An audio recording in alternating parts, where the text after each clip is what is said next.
Okay, we are live with Alexander Mercouris. Hello to everyone that is joining us on another live stream where we are going to discuss the fragile ceasefire between Iran and Israel.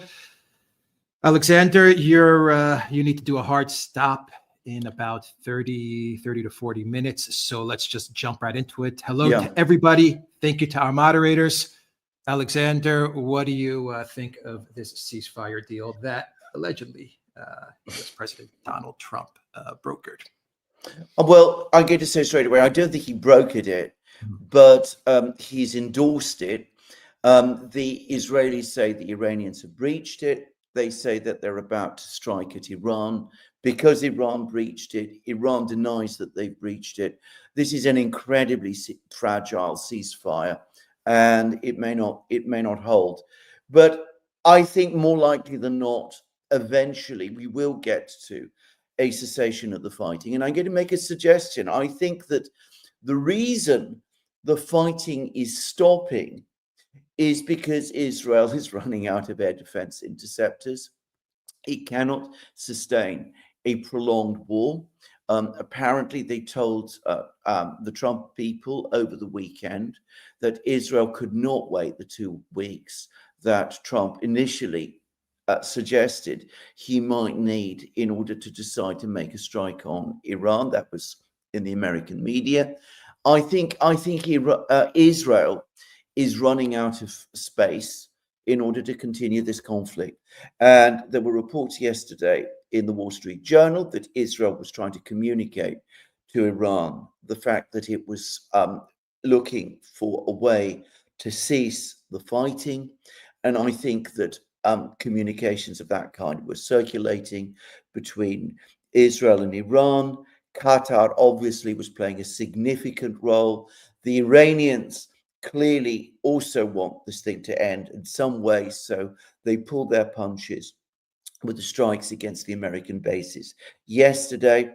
And I think we're close to the point where this is ending through sheer exhaustion. The Israelis, as I said, running out of air defense interceptors, facing limits on what they can do.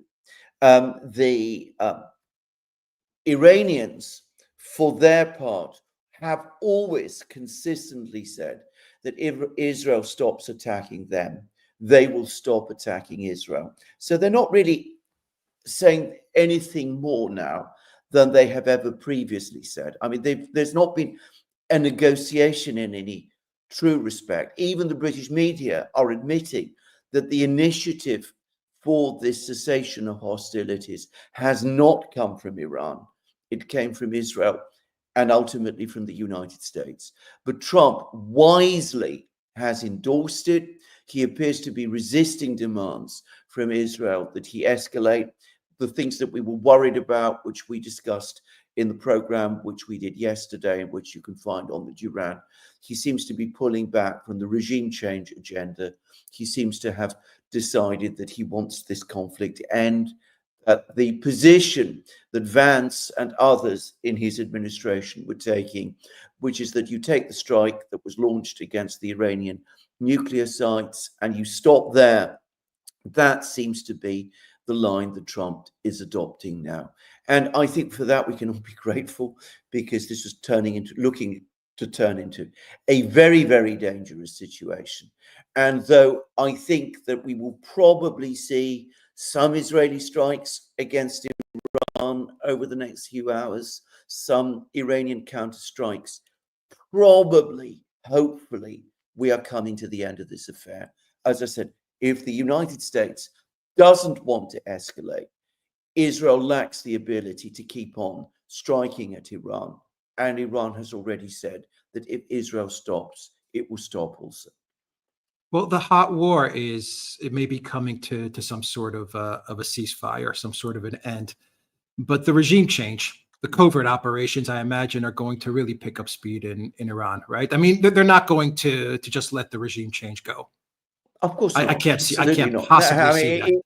Inconceivable. In fact, again, if you go, I've been following more the British media at the moment than the American media, but all the people who want regime change in Britain, who are very close, by the way, to the Israeli government in one form or another.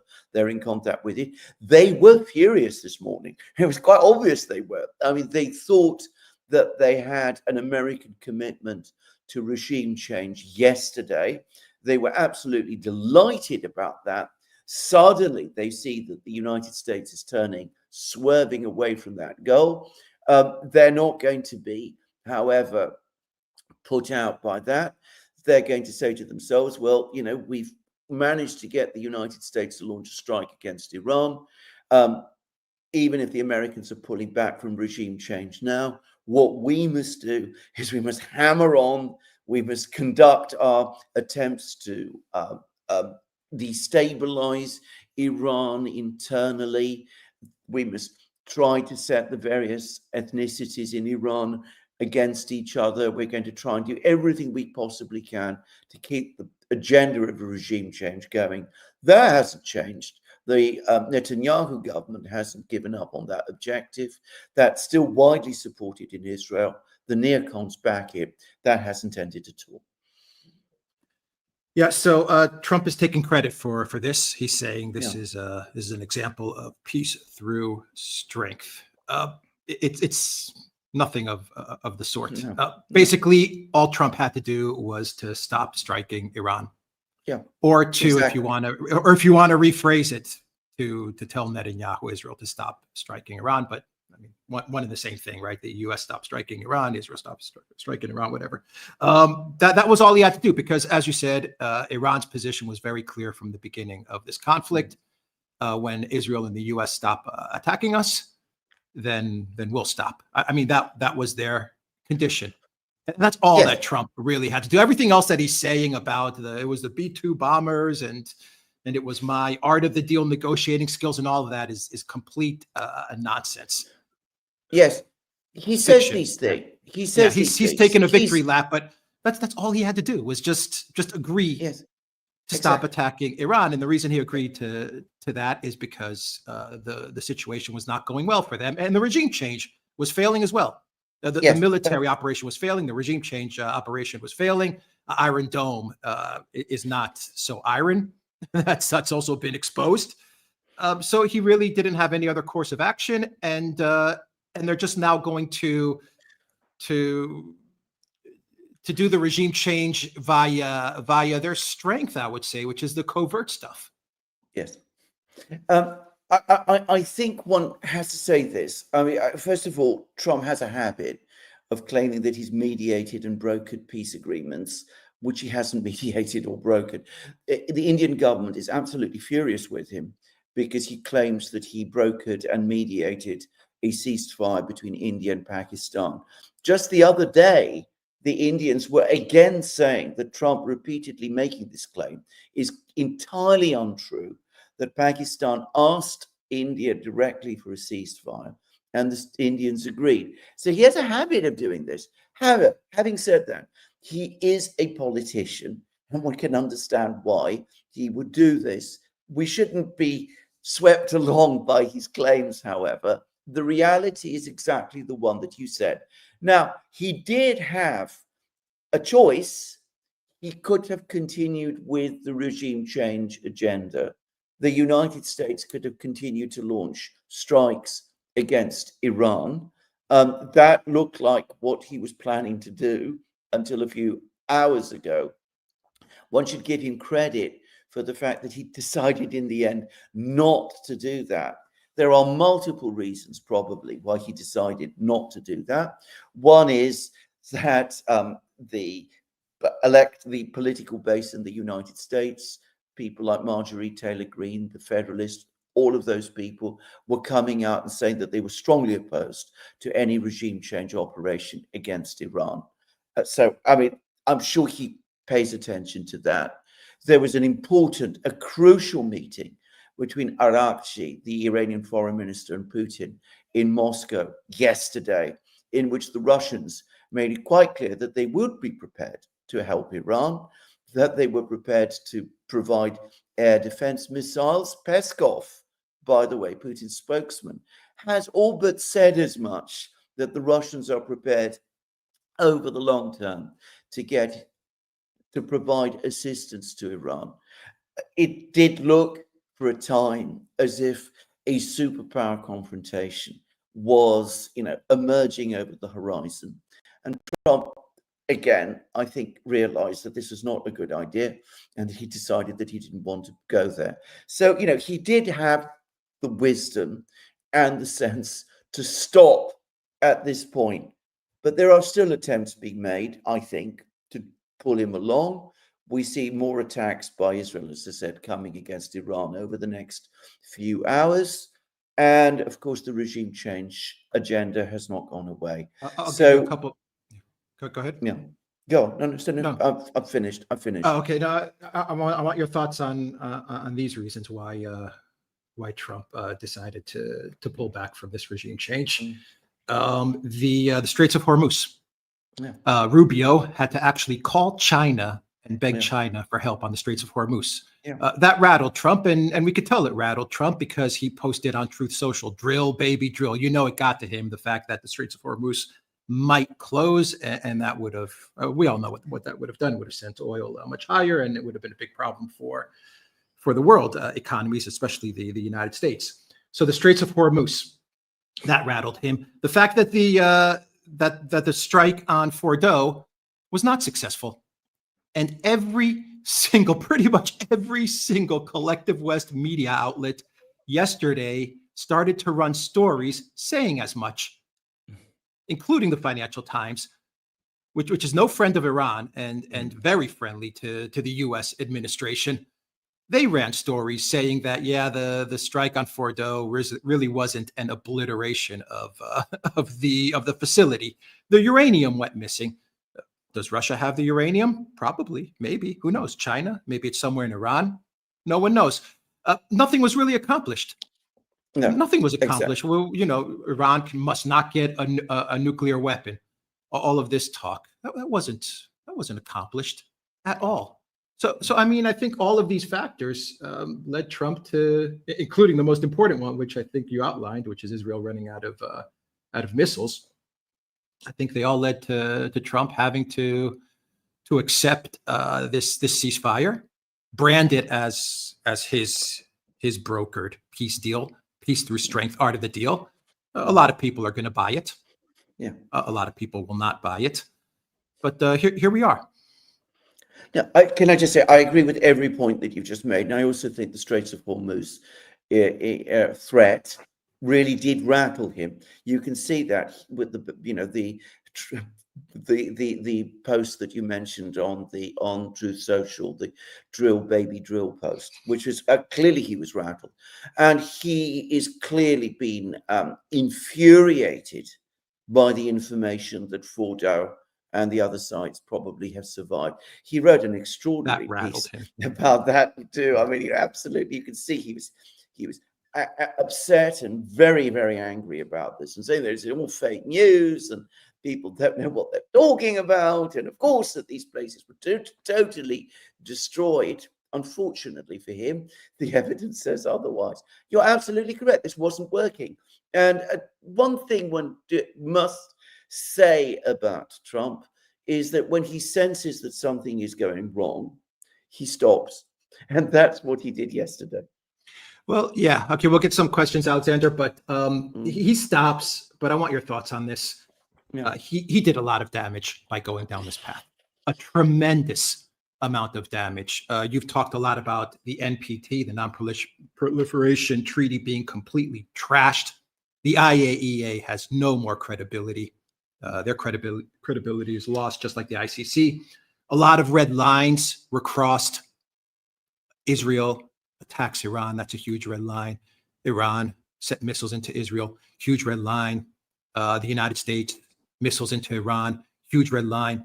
Iran sending missiles into Qatar, even though it was a face-saving strike, still a red line. Iran going after a U.S. airbase, even though it was a face-saving strike, still a red line. Calling for regime change and the assassination of another country's leader, another red line crossed. I mean, he really caused so much damage. And I have to ask you the main question in all of this: for what?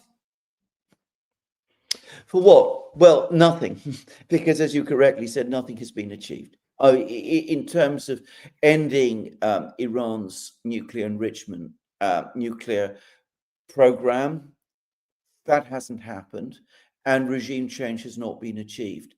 The one thing that might come out of this, which strangely enough might actually play in the end to the US's long-term advantage, is that the Iranians have had to turn to the Russians, which they've always shown intense reluctance to do. Arakci had to go to Moscow. It's likely that there will be a defense agreement between Iran and Russia at some point over the next few months. That will give the Russians some degree of control over Iran, which means that in future, as used to happen in the Cold War, we might be able to get a situation set up where the United States and Russia are able to negotiate directly with each other and bring their proxies in the Middle East under control. Now, that used to happen during the Cold War. It hasn't happened very much since. I'm not by any means confident it will happen with this on this occasion, but in every other respect, this thing is completely negative. I don't see that this has ended up with any positives at all, either for Donald Trump or for the United States. Or for the world. Or for the world. And you've mentioned how Russia and China are furious with everything that's happening. Absolutely. Yeah. Let's get to some questions. Zariel says, but Iran attacked U.S. bases yesterday, escalating? Well, face saving. Right. Yeah. Well, it was face saving. I mean, the fact that they gave advance notice of it, warning about it, means that this is an attack where the punches were pulled. How do you think the deal went down?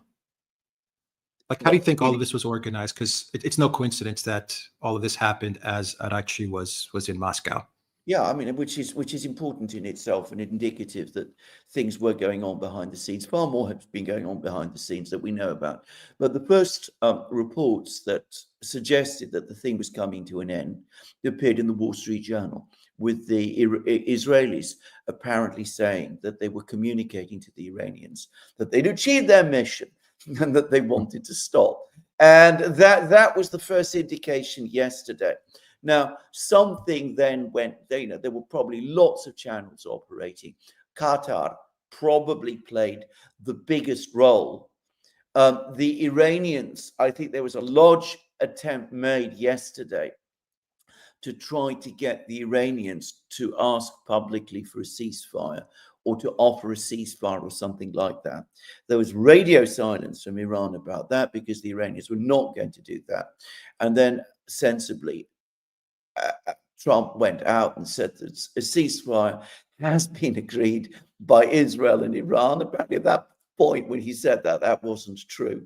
But anyway, he said that he had in effect jumped the gun. He moved forward, but he announced the ceasefire before anything had been really agreed. And that, I think, was what basically solidified it.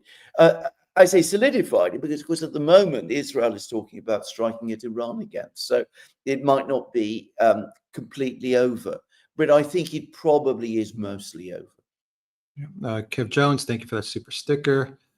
Texas Groans says, what is this missile exchange that was evacuated and off target? It's getting really weird here. Trump's playing into this like they rule the universe, but I guess most peeps are sycophant cult of personality followers. Well, there's some element of that, of the last, but I don't think you could say that altogether, because going back to what we were discussing yesterday, and which you can see in our program, you can see that all sorts of important American officials, Hegseth, Rubio to some extent, and Vance mostly, were maneuvering, and I think with some skill, actually. I mean, I appreciate that many people will push back against that, but they were maneuvering yesterday to try to bring this whole situation under control and to draw a line under it. So one can't just talk about sycophancy and things of that kind. People did preserve their independent judgment, and some cool heads were still functioning yesterday with some effect, as became clear over the course of the day. But we aren't out of this, because the regime change agenda, as Alex said correctly, still applies. And this is not a reflection of a country that is the master of the universe and completely has everything under control. I would say it shows the precise opposite. Yeah, Iranian Kiddo says they're just not going to stop. They will carry this secret campaign of sabotage against Iran, even if this war is over for now. Yeah, I completely agree. I mean, Alex said that, and he's absolutely right. This is just a punctuation mark in a long-term regime change project. And the regime change project has been advanced significantly, not in terms of, it achieving success in Iran, but in it becoming the policy of the United States. Because the president of the United States has very unwisely published comments which appear to endorse it. Mark Esposito says the strike at Fordow was so unsuccessful that Iran accepted peace. Is Trump now entitled to an apology from the Durans face-saving skepticism? No, I think that the skepticism is universally shared by pretty much the entire media, as I think we've explained on this program. The way Iran did not ask for a ceasefire. This is universally accepted, by the way. There is no real dispute about this. The initiative for the ceasefire, the first people to request it were the Israelis. Matthew says, will we have a superpower clash? Well, it's possible. I mean, if this thing continues, which it might, of course, do, then, as I said, the Russians yesterday were floating the possibility of S-300 and S-400 missile deliveries to Iran. This time, as I said, presumably under Russian control. I remember I received messages last year that the Russians were offering to Iran to integrate Iran's air defense system into their own. Now, that would take a long time to do, by the way. I mean, it's not something that can be set up in a day. But of course, if that happens, then we're talking about a very different situation in terms of a conventional attack on Iran. Iranian Kiddo says Iran would never give in to foreign demand over its sovereign right to enrich uranium, space program, or missile program. Even Iranians opposed to the government won't agree with that. I've spoken to several Iranian friends that I have in London. All of them, by the way, are very, very opposed to the current government, and they all agree with you. Yeah. Iranian Kiddo says Iranians are now demanding the government to set aside that nonsensical religious decree. After all, nuclear weapons will do a better job deterring the enemy than any military pact ever will. Look at North Korea.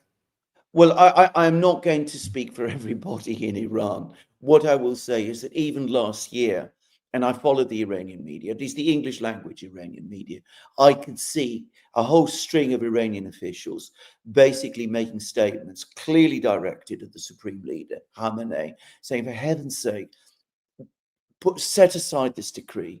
We're going to be attacked. We need to take that final step. Give us the leeway to do it. Khamenei reaffirmed the decree, and of course, Pezeshkian, the president, supported him in this. Now, whether that will continue, I don't know. But I'm going to make a guess, like you, that the people who in Iran who say, let's move forward and obtain nuclear weapons, that they've been massively strengthened by this affair. Another huge red line that was crossed, assassinating scientists, government officials. Yeah, absolutely. Yeah. Well, huge red line was crossed. Yeah. Absolutely. Huge red line. Absolutely. Yes. Yeah. Rage said, no USD priced oil and gas tanker can pass the Strait of Hormuz. Checkmate. Well, indeed, if that happens, it is a massive crisis. And as Alex said, I actually think that together with the bubbling discontent amongst the base were probably the two factors that pushed Trump to make the decision that he did. He was rattled by the Russians. I mean, he made comments about what Medvedev had said about third parties offering to provide nuclear weapons to Iran. And he said, what does Medvedev mean here? Does he mean that Russia is prepared to provide Iran with nuclear weapons? And Medvedev said, no, we are going to abide by our nuclear non-proliferation treaty obligations. Unlike certain other people, and you can guess who he meant there. But he left it open for other third parties, of course, to do exactly what he was talking about. And of course, he means North Korea. Well, Medvedev highlighted the consequences of Trump's actions. Absolutely. And it just shows it shows that the Trump administration did not think this thing through. Well, they didn't think these through. I mean, this all was done and argued out and impulsively and in conditions of immense anger. You could see that. Diane Sylvain says, any type of help for the genocide in Palestine? Well, if this situation leads to a crisis between Israel and Iran, which involves the superpowers, then potentially it could do. And can I just say why? I mean, because the superpowers, China, Russia, the United States, at some level must understand, will understand that the source of this crisis, the starting point of everything is what is going on in the Palestinian territories, first and foremost in Gaza. We are probably closer to the point where that situation is resolved than we were 2 weeks ago. That might perhaps be something else to take from this, but I say that with so much, tentativeness that I wouldn't bank on it. S. Padaval says, Israeli regime change plan turned out to be Ukraine-style drone terror attacks and threatening phone calls to Iranian generals. No wonder they failed. If this phone call is true, if the recording is true, then it is absolutely terrible. I don't know that it is true because, of course, we've got to be very careful. All kinds of fakes appear. And for that reason, I'm not going to say what was in this call. But I mean, if it is true, and it wouldn't surprise me, it is terrible. In all other respects, I agree with you. Studio Rayner says, does Trump need the ceasefire due to the Strait of Hormuz? I heard that China also asked Iran not to close it. Yeah. Yes. Exactly. Yes. Exactly. Elliot says, when will Iran give up the false hope of good relations with the West and fully pivot towards Russia and China? They look weak and they keep losing more and more. I think you put your finger actually on a real issue. I think that there continues to be within Iran intense suspicion, especially of Russia. The Russians sense it, by the way. If you're looking at Russian public opinion, they sense the fact that there's a large body of people in Iran who are not very sympathetic to them. And you can see this. You can see that the Russian public, the population, the people who comment and write on threads, they're not as sympathetic to Iran as you might expect, given what has happened. The previous president, Ebrahim Raisi, understood that the way forward was through engagement with the BRICS, with Russia and China, that the hope of improving relations with the United States and with the West was a mirage. The current president, Pezeshkian, however, still clung to that false hope. I think now perhaps the Iranians do finally understand that it is a false hope. Kevin TK said, what is the path to victory for Russia and Ukraine? Is it realistic that they could achieve regime change in Kiev? And if so, how? How can Russia win strategically against the West? Well, I mean, they are winning strategically against the West, and they absolutely can achieve regime change in Kiev if they wish. I mean, they can capture Kiev. I mean, that may very well be how it ends. So, I mean, don't discount that possibility at all. Iranian Kiddo says no country can stop Iran from becoming a nuclear state. What's standing against Iran is Iran itself. What is needed is a strong political will. Yes. I mean, I to make it very clear, I do not want to see Iran acquire nuclear weapons. I think that would be massively destabilizing in the Middle East. It would lead to other countries like Turkey and Saudi Arabia going nuclear. And it would be the final collapse of the whole system of nuclear non-proliferation, which I personally am a strong supporter of. I think the better course for Iran would be to deepen its relations with the Eurasian states, the other BRICS states, Russia and China, and accept the Russian offer of a defense agreement and take the steps needed to use Russian help in order to ensure the protection of Iran. But I suspect that some people in Iran will say, let's go nuclear, because we can't fully trust the Russians, and we need nuclear weapons in order to assert our independence and our freedom to maneuver as a sovereign country. And those people have been strengthened as a result of this affair. MI Login says, did Iranian leadership sell uranium? Was the whole action about stealing uranium from Iranian people? No, I've seen no evidence of that. No sign of it at all. Honey Bell, thank you for that super sticker. Elliot says, they have damaged Iranian infrastructure and now they will suffocate Iran with sanctions. Iran will go through tough times soon. Well, Iran has already been enduring sanctions on an enormous scale for the last 30 years, and it still stands. I mean, it's self-sufficient in food production, I understand. It could be self-sufficient in energy, but its energy industry is in some disorganization. And of course, it's been badly damaged. So one shouldn't overestimate the extent of the damage. Iran can find its way through. It can cope with sanctions. It can actually see off the sanctions if it integrates further with the Eurasian states, with Russia and China. This is quite obvious to me. You find lots of commentaries by various people who are Iranians, who don't get this at all, and who still believe that in order for Iran to prosper economically, it needs sanctions relief from the West. Andrea says Iran needs to pay more attention to covert ops on their territory. The initial attacks were very costly. Yeah. You're telling me. I think it's an understatement. Yeah. Diane Sylvain says, what about regime change in Israel? Netanyahu in trouble? Well, I don't know. Snap I'm not going to elections? speculate about this, but I mean, maybe there will be elections. I mean, Netanyahu is one of the great survivors of Israeli politics. I think that never, ever count him out until he's gone.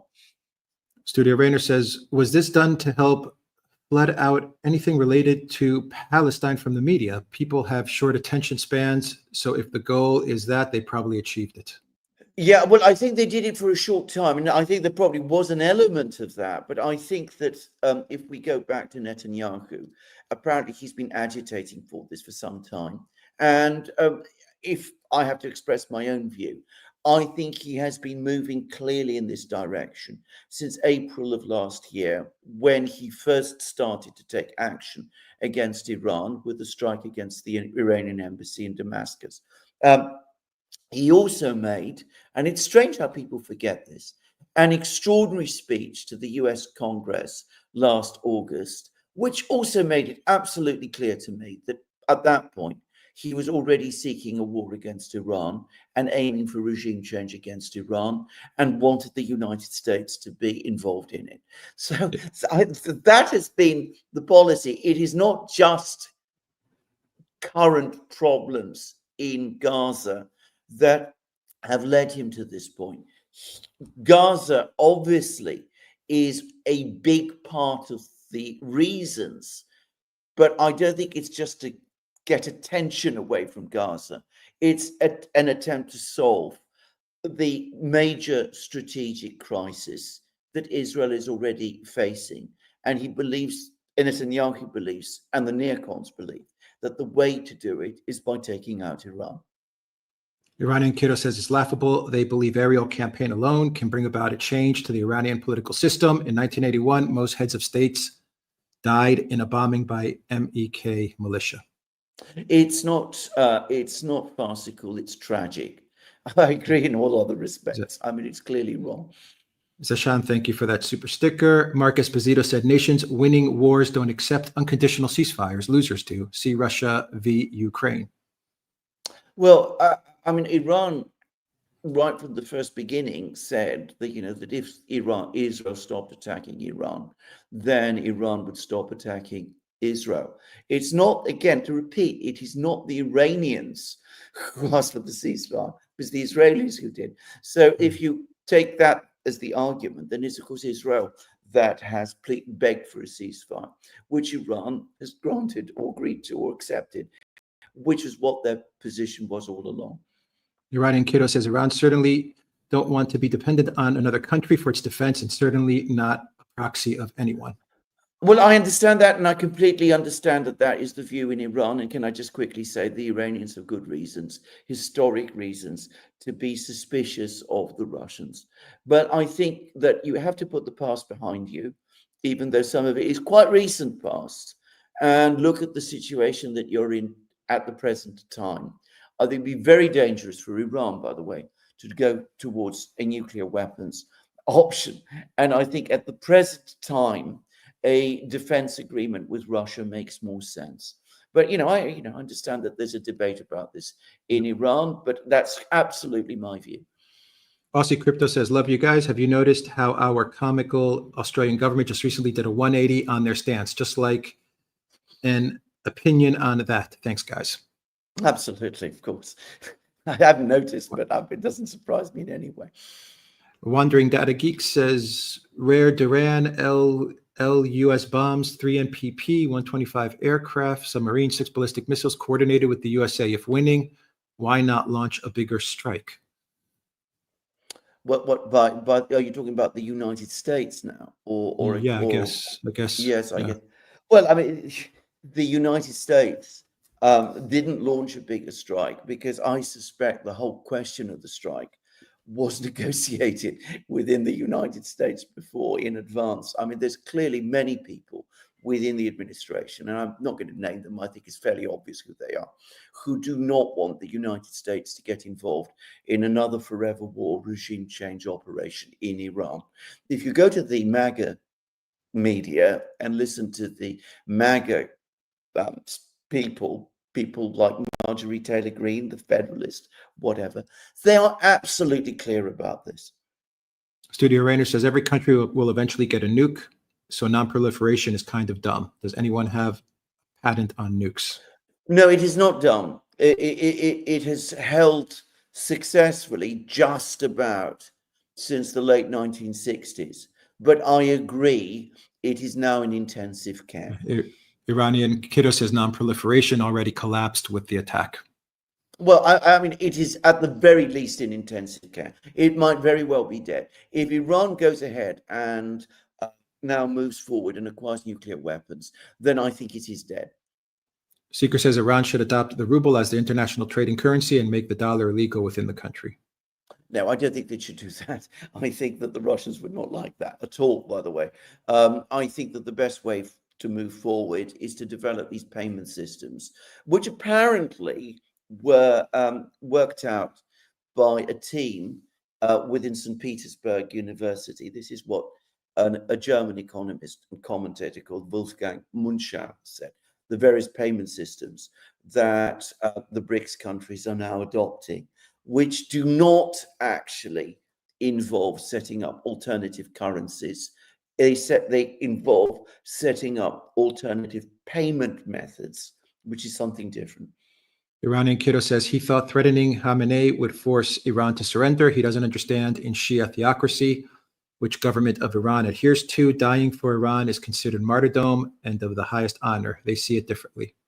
Well, I think there's a lot of truth in that, because especially a person like Khamenei, whom one must assume, in fact, I have no doubt at all, is sincerely believes his religious beliefs. I mean, he is programmed, if you like, to embrace martyrdom. And I am sure that other Iranian potential successors are the same. As I say, it doesn't understand, it misunderstands the nature of the political system there. Geodome says, what does the day after Iran detonates a nuclear weapon, how would geopolitics acceptance of Iran having nukes? Well, I think this would be an enormously difficult and dangerous moment. First of all, if Israel and the United States got wind of the fact that Iran was about to acquire nuclear weapons, or had acquired nuclear weapons, but not in any quantity, we would be at very, very high risk of a nuclear attack on Iran. So be careful, what you wish for. This is not simple, given the rhetoric and the views that many people have. But as I said, the day after, assuming Iran were to come out and confirm that it not only had a nuclear capability, but a strong deterrent capability, the day after, Iran might be secure up to a certain degree, but the entire region would quickly change because, as I said, Saudi Arabia would go nuclear very quickly. I am sure that Turkey would as well. I can't imagine Turkey allowing Iran to go nuclear and not go nuclear itself. And Egypt might potentially follow. And then we would be in a completely different Middle East and in a completely different global landscape. If all of these countries, one after another, went nuclear, then, as somebody correctly said, nuclear non-proliferation is dead. Complete disaster. That would be a complete disaster. And then Carlusin 1345 says, one of the many things Iran must learn from this current situation is, one, never trust or elect so-called reformers, and two, never trust anything the collective West or Israel says or does. Well, I think that in terms of the second, indisputably so. In terms of the first, I mean, there's this constant tension within Iran between people who want to carry out certain changes, social changes within Iran, and those who don't. And I'm afraid there is, as I said, a deep suspicion within Iranian society of Russia, which is, I think, definitely an issue, and also a deep hankering within certain important sections of Iranian society for some sort of rapprochement with the West, and a continued belief that the route to economic prosperity is through engagement with the West. I think that is gradually changing. I think even Pezeshkian is now starting to see things differently. Raisi, his predecessor, saw the things much more clearly than Pezeshkian did. Studio Rainer says, if Iran doesn't remove all of the phones their citizens have, then Iran will lose. Buy Chinese phones instead, because cyber gaslighting has been happening for a while now in Iran. Well, I think you point your finger at many of the problems that Iran undoubtedly has. I am incredulous, by the way, that Iran, like Hezbollah before, has proved so vulnerable in this area. I mean, it suggests an absolute collapse of internal security systems within Iran. And I'm going to say it bluntly. I mean, to me, that smells of corruption. 307 Fishing says, I'm not an expert, but it seems like Iran may be stalling to resupply weapon systems. I feel like a lot of people around the world would assist Iran. Well, I mean, it could be, but I mean, to repeat again, it's not Iran that sought the ceasefire. I mean, it was Israel that basically sought it first. The Israelis are now, launching more attacks against Iran, I think, because they want to, mostly, I think, because they want to lead us away from this. But yesterday, the reports were starting to appear in the Wall Street Journal, amongst others, that the Israelis were contacting Iran and were urgently saying that the point had come where they were prepared to stop. Sean Hurl says, surely Israel's survival is a disaster for Palestinians, BRICS, and Iran eventually. Two-state solution is dead in the water, surely. Well, I'm afraid you may be right. But I'm not going to get into that discussion in this program, if only because I'm starting to run out of time, and I do want to answer a few more questions at the huge issue that you've touched on. Jonathan Ventura says, good day from California. Is the future the Strait of Hormuz closed and a logical downturn in the global economy? Yes. I mean, I think that was perhaps the single thing that frightened Trump most. But you could see over the course of yesterday, the tone of his comments steadily shifted. Yeah. Burlaham says, good day. Dr. Nema Parvini is one half Welsh Iranian. It would be great to see him join one of your programs about Israel, Iran, and British European matters. He's always insightful. Cheers in these mad times. Absolutely. I would agree with that. Absolutely. Yeah. Studio Rainer says, if the U.S. doesn't honor its diplomatic agreements, why would they honor their debt agreements? Good question.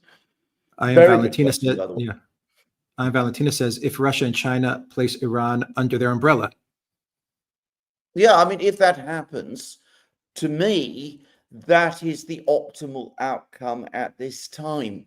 Optimal, not perfect, just to say, but it is optimal. But, it's uncertain that will happen. Don't forget that last year, Iran was essentially offered that very thing, and it refused it because it still wants to maintain its own complete freedom of action. GW says the Five Eyes have conjunctivitis. Trump has lost the majority he rode in with, all orchestrated, in my opinion. Well, I think there's a real possibility that you might be right about that. Adam Carlersian, thank you for that super sticker. Thunders DZ says, I'm beginning to think that Trump canned the Zionists. They gave him over 200 million to help with the Iran problem, and he'll probably claim that he delivered on the deal. I think there's an awful lot to discuss about Trump's motivations. I think one of them is that he does have a long-standing visceral dislike of the system in Iran.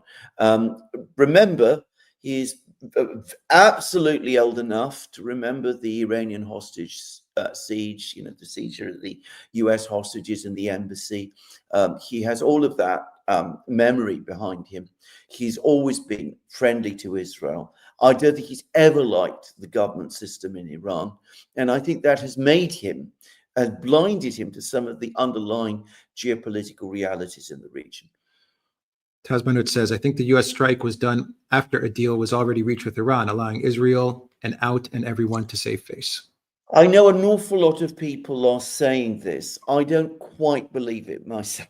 I think that certainly the Iranians knew that a strike was coming and clearly took precautions. I mean, they removed the enriched uranium, they filled the entry and exit tunnels with earth and all that. So, I mean, they clearly were prepared for an attack.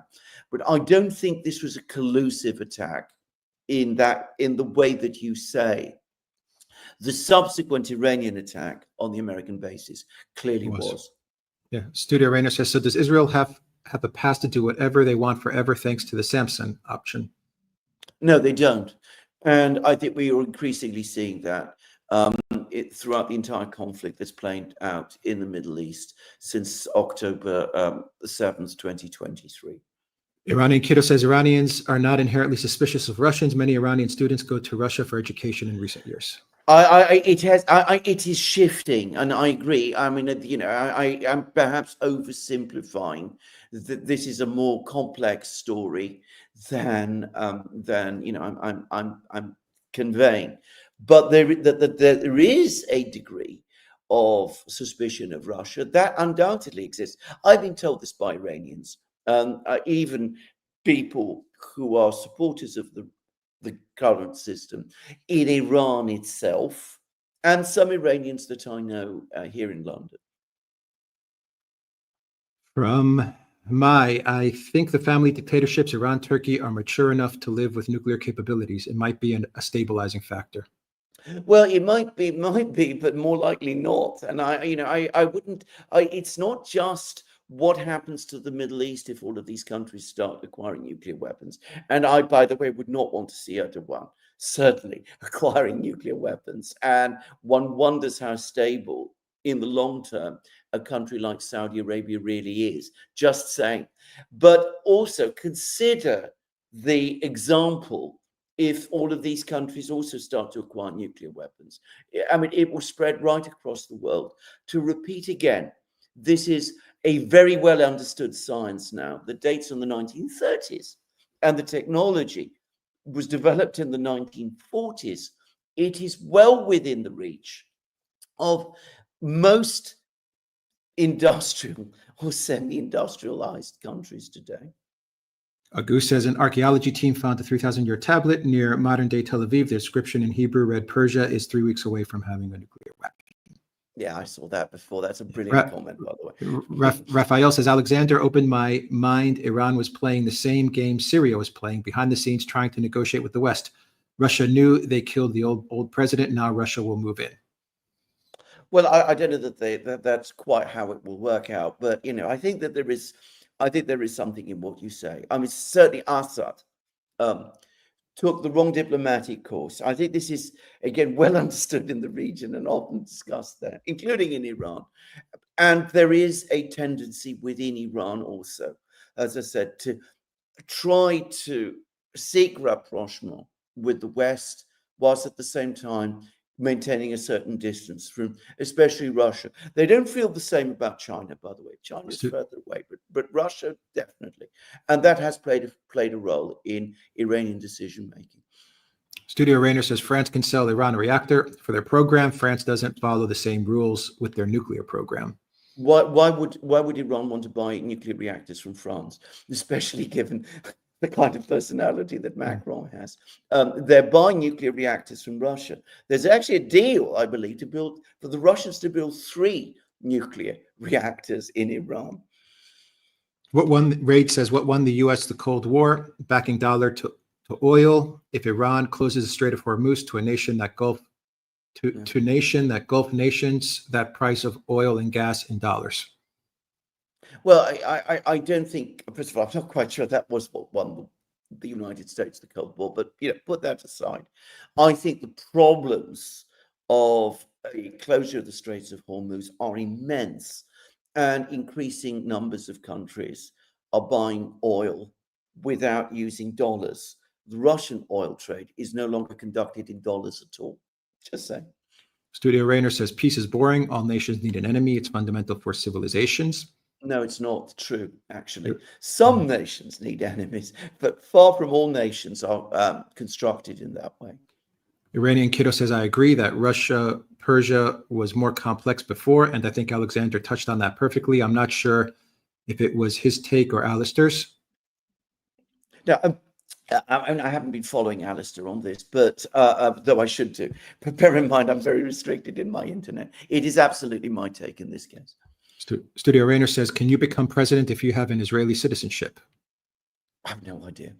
No. OMG Puppy says, will BRICS form a NATO-like defense alliance? Will they be picked off one by one, if not?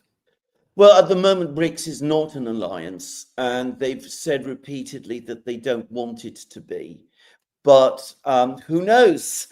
Now they might start thinking, changing their views about this.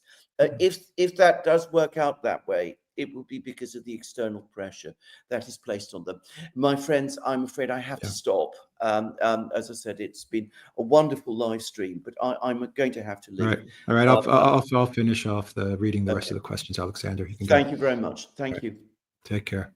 Bye. Sparky says, would Iran make a cessation of hostilities contingent on Israel letting in humanitarian aid to Gaza, or even something better than that? We'll see, Sparky, how all of this plays out. We'll see if the ceasefire even holds. Kevin TK says, Hungary and Slovakia blocked the 18th EU sanction package on Russia. What effects does that have? From what I read, the EU is going to make that part of trade legislation, the blocking of Russian energy, which does not require a unanimous vote by the EU. It only requires 15 of 27 countries to vote that into legislation. So expect the banning of Russian energy to be part of EU trade legislation. So that's what Ursula is going to do with that. Studio Rainer says, peace is war. Okay, Iranian Kiddo says, people ask why Iranians still negotiate with the West. The answer is neoliberals have convinced the Iranian population since 2013 that all economic woes are related to sanctions to hide their own corruptions. Elza says, gentlemen, you are optimists, but is there any chance to have peace in the Middle East? What needs to happen? It seems hopeless to me. Well, a lot of red lines were crossed in the past couple of weeks, a lot. So it's going to take a lot to get to where we were before those red lines were crossed. Iranian Kiddo says, if we are talking about this historically, like 200 years ago, sure, the loss of what Iranians call Kafkas or Caucasus to Russia is considered the lowest point in Iranian history. Hiroku, thank you for that super chat. Sparky says, is President Trump aware the U.S. and the U.K. overthrew Iran in 1953 and that helped lead to the 1979 hostage crisis? Not sure, Sparky, if he's aware of that. Studio Rainer says, peace is boring. All nations need an enemy. Actually, we read that. So I think we got all the questions. Shifty Russian says, what software stack do you use for your live stream? Apologies for off top. StreamYard, actually, is what we're using. Geostone says, Alex, how is the Greek economy going? They say it's going well. When I go to Greece, I don't see it as going well. But the Mitsotakis government says it's going well. That's everything. Sparky says Assad was misled by ostensible friends into trusting the wrong countries. Was the president of Iran similarly misled? I don't think so. I think Assad made a lot of wrong decisions. But keep in mind that Syria, from 2014-15, as it was beating back the regime change, the hot war regime change, the covert regime change started. So I think the same thing is going to happen with Iran. We're going to start to see a covert regime change unfolding in Iran, and that could take years, but that's probably already started, and it's going to ramp up. So Iran is not out of the woods yet with this one. And Studio Rainer says, are people starting to notice Israel's influence? I would say yes. A lot of people, including America First MAGA, is starting to notice, and it's fracturing America First MAGA. Betty Steady says, how likely is it that Raisi's death was an assassination rather than an accident? He seemed more competent than Pezeshkian. A lot of people say that. A lot of people think that. All right, that is everything. Displaced African says Iran would do the world a great duty in getting a nuke and wiping. Okay, with the collective West, sacred. Okay, we won't get into using nuclear weapons to wipe out other countries or the people. I don't think we should talk like that. The best thing that Iran can do is to take Russia up on its offer and start building proper air defense system, because Iran's obviously is not up to par. Sparky says, have you spoken to any recent Israeli refugees in Cyprus? No, Sparky, and I think there's a lot of misinformation about people coming into Cyprus and leaving Cyprus. Some people are coming into Cyprus. Actually, most of the people that come into Cyprus are just stopping into Cyprus to then fly onwards to other countries and destinations. That's most of the people.